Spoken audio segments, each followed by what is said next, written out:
I've been beat. I've been beaten, smacked, kicked, punched, bitten, choked.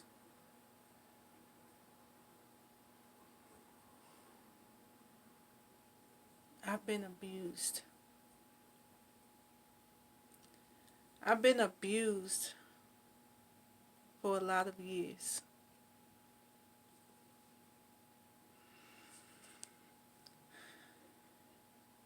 I suffer from back spasms because this guy who claimed to love me got mad because he was flirting with another woman. And I caught wind of that and wanted to leave the cookout that we was at. So when we got home, he wanted to talk about it and I did not. I asked him to leave me alone. I asked him to leave it alone. He would not. He just kept pushing me and pushing me and pushing me. At that point, I felt threatened.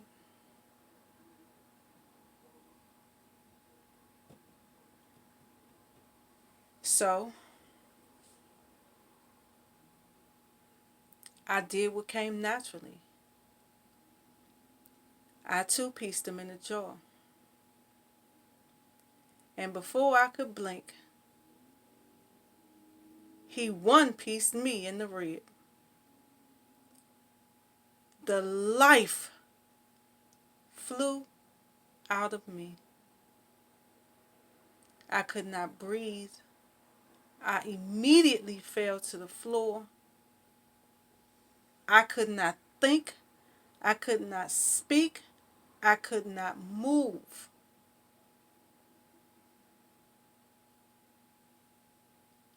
To this day, extreme excitement gives me back spasms. When it's really, really cold outside, I get back spasms. Sometimes I just move the wrong way and I'll have back spasms. Back spasms are very uncomfortable and at times very, very painful. I never went to the doctor, but I think he may have fractured my rib. It was purple, black purple, for like almost 2 weeks. I couldn't laugh. I could barely move.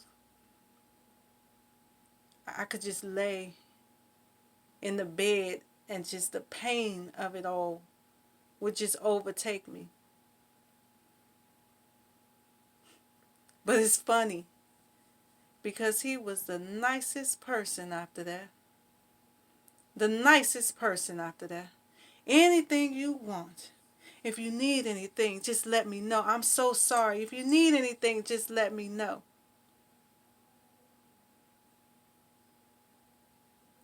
I guess you would be nice now. I guess you would. I remember this same person dragging me down a flight of stairs.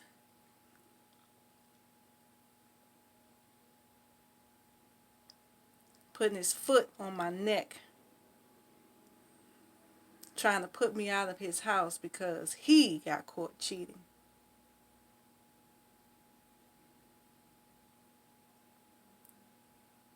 I remember how I felt when he grabbed me by my neck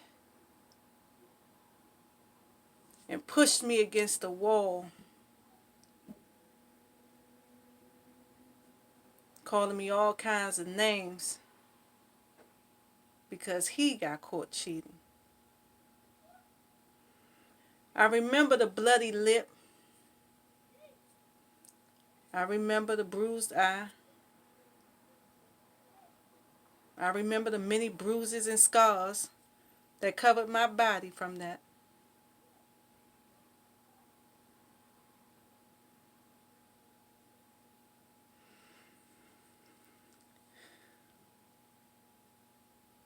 I remember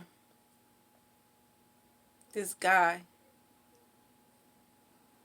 He was so sweet. So sweet in the beginning. Just said all the right things, did all the right things, and treated me really, really good.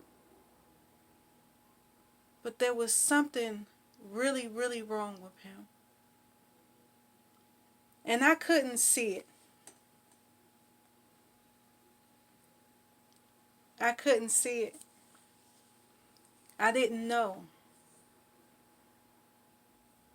I didn't know. I would walk in the living room and he would just be laying on the couch and just sitting there staring at the blank TV in the dark.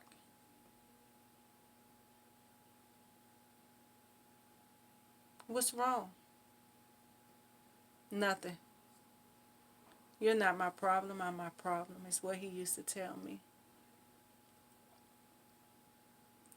Well, I came to find out how he was his problem. Whenever I would leave the house, he wanted to know where I was, when I was coming back, who I was with, why it took me so long, what did I do, what did they say.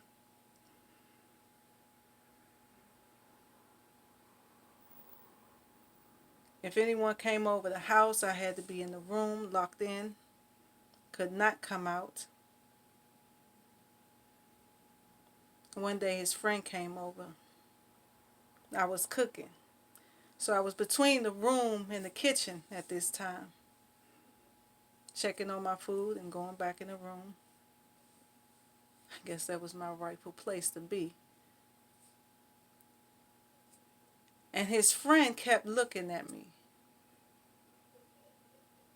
I noticed it once or twice, but I did not really pay attention because that was not my concern. My concern was what I was doing in the kitchen. Well, when his friend left, he came in the room and he asked me, "What are you trying to do? You trying to start something?" I said, "No. What are you talking about?" "I'm cooking." He said, "I saw you. You kept walking back and forth and that end looking at you." I didn't know he was looking at me. You knew he was looking at you. And he sat there and he talked to me, and then he was talking to me aggressive, and then all of a sudden he started talking calm. And in my mind, the situation is getting better. In his mind, the situation was escalating. I got up off the bed to go check my food, and he reached out and grabbed my arm, pulled it towards him, and bit me. Bit me on my arm.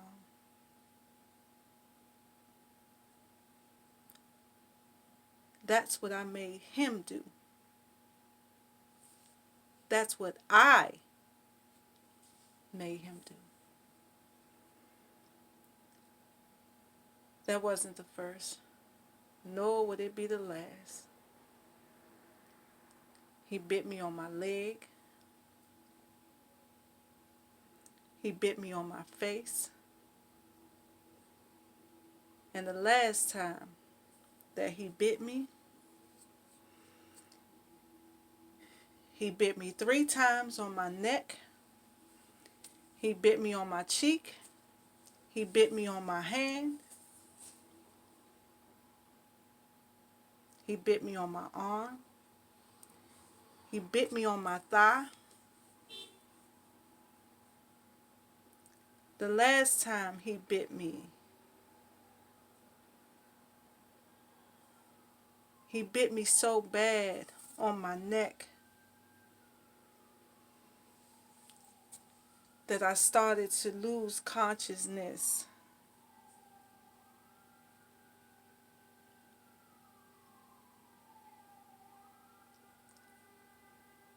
But God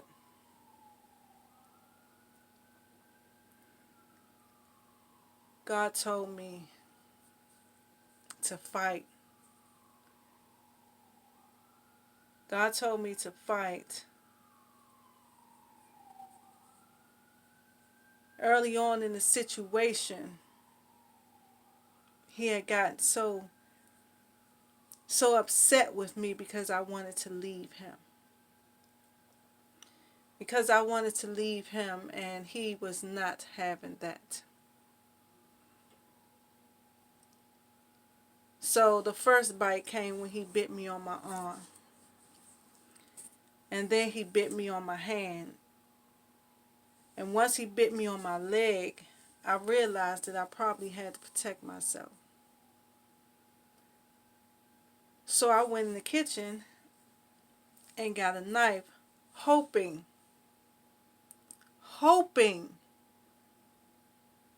that that would make him back off. No. It only enraged him. What you gonna do with that? What you gonna do with that?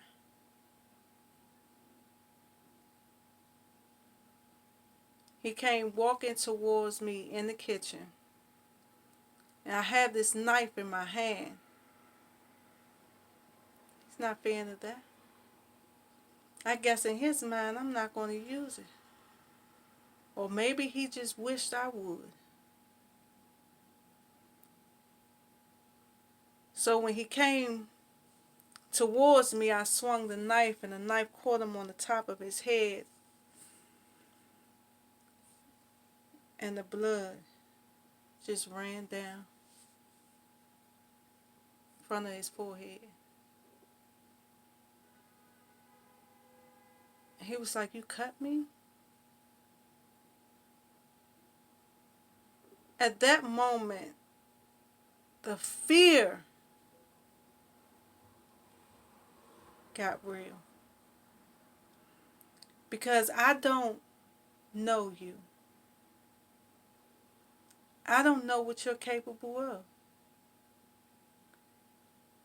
So I was trying to get past him to go put clothes on, to leave the rest of my clothes.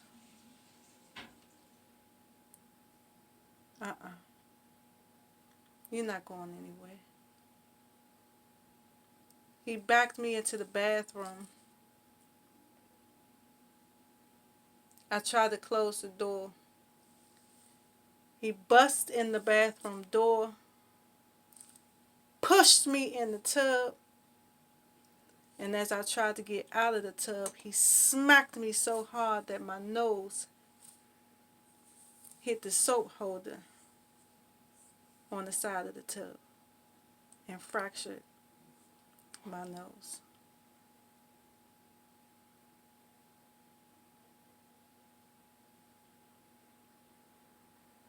I guess when he saw the blood from my nose, it made him start thinking. Maybe. Maybe just for a little while. Because he walked away, and then I was able to get up and go and try to put on my pants so that I could leave.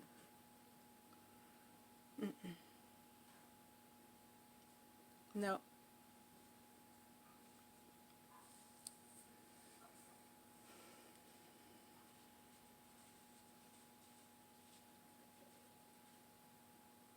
I remember being in the kitchen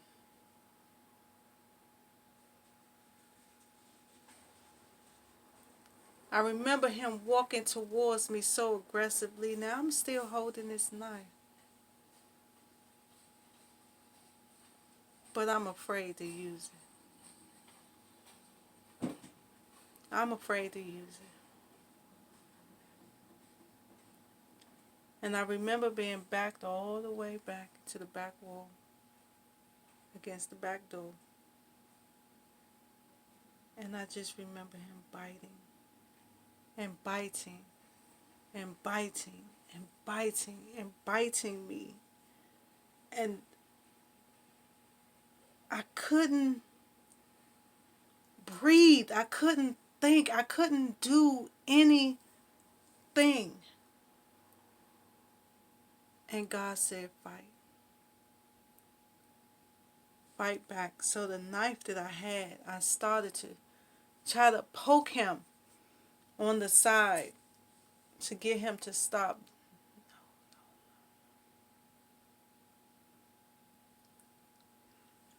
That was only fuel to the fire that was burning inside of him.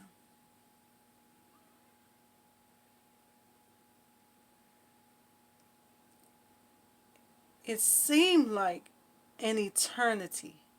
It seemed like forever. And the weirdest thing happened. He just stopped. He just stopped, backed up, looked at me, walked away, and went in the room.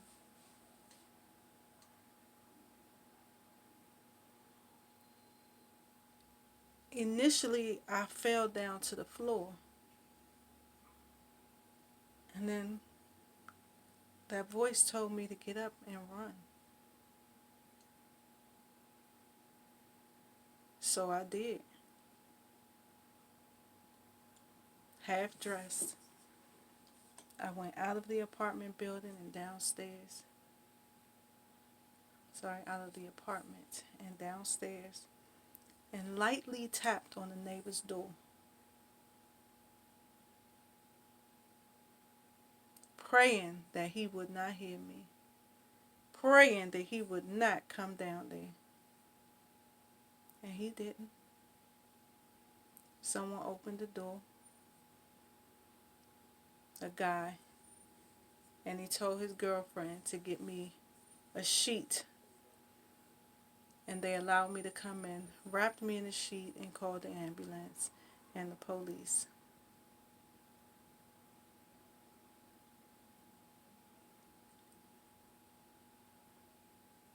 And I looked at those scars,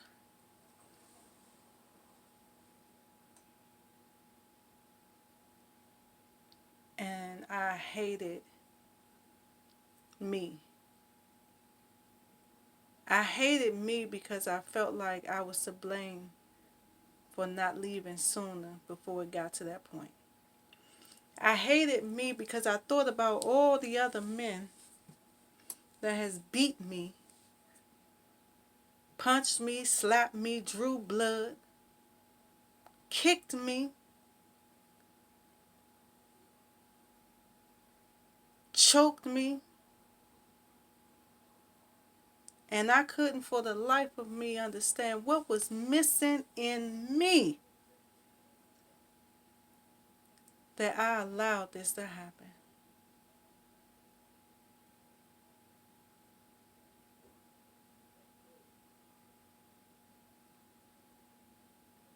When I looked at myself, I didn't see me.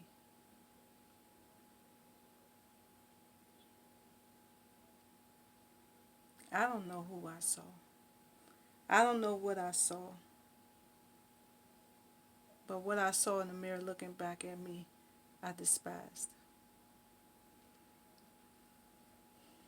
Or maybe what was in the mirror despised me. I don't know.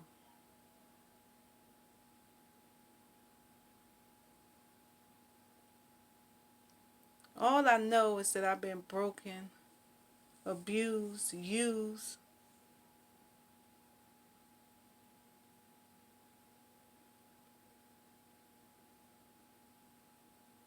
And a great part of me couldn't understand how that became my life. How that became my life.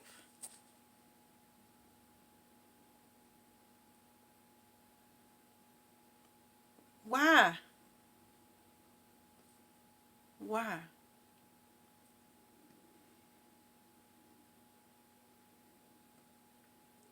I think about it now. I see the scars. They fade, they fade, and unless you know they're there, you don't really know they're there.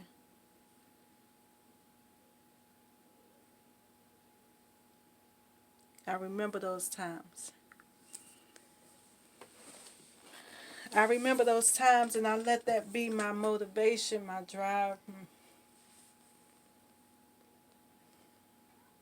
to keep me moving forward, and not to go backwards, not to allow people to have that much power over me, mentally or physically, emotionally, either for that matter.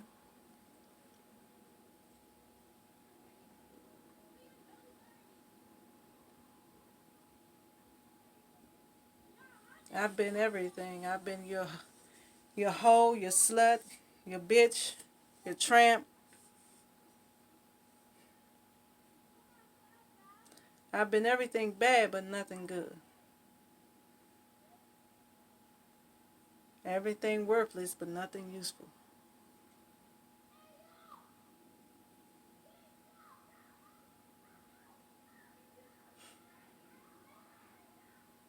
Well,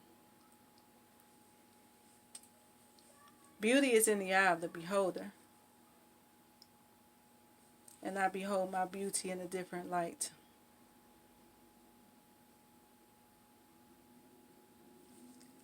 These scars have become reminders of where I've been. They are like my trophies, my souvenirs, my rewards. I am victorious. I won that war, that battle. I fought it proudly, and I stand as the victorious one. I accept my honor.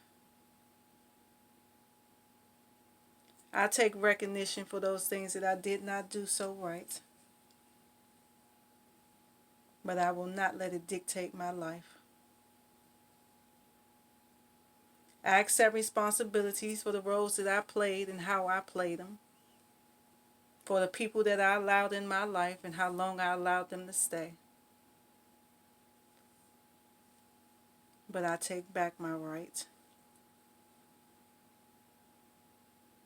You will not have control over me mentally, physically, emotionally anymore. You will not be able to enter in and out of my door. No.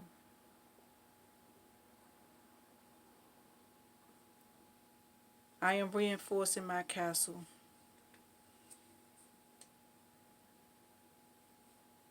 I have security. And you cannot get past him.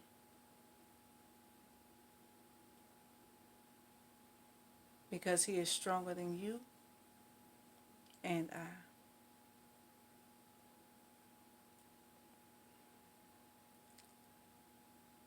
I accept where I've been. Because in doing so, I can embrace where I am today.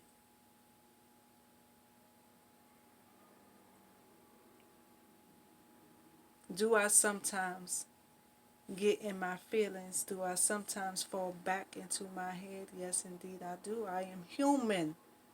I do. But I remember that was then, this is now. You are in control today.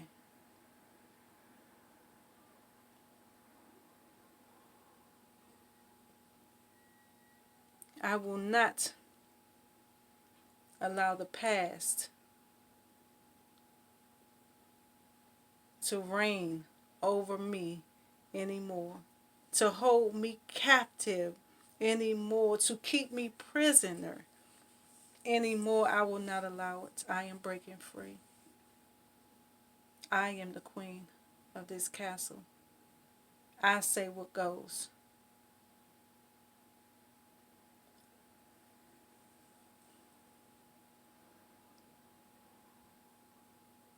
Just because you've been in the storm does not mean that you have to stay in it. There's a way out. There is a way out. You have to be strong and fight, fight, fight, fight.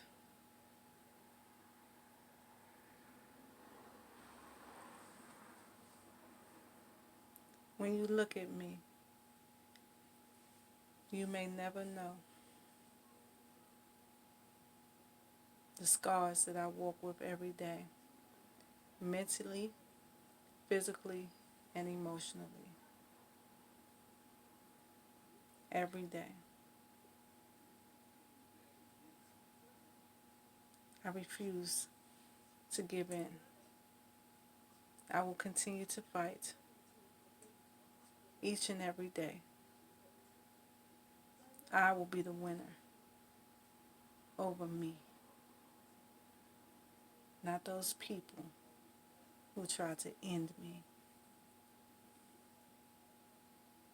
So whatever you're going through, remember, you have the power to fight. Don't give up. Fight. MJK.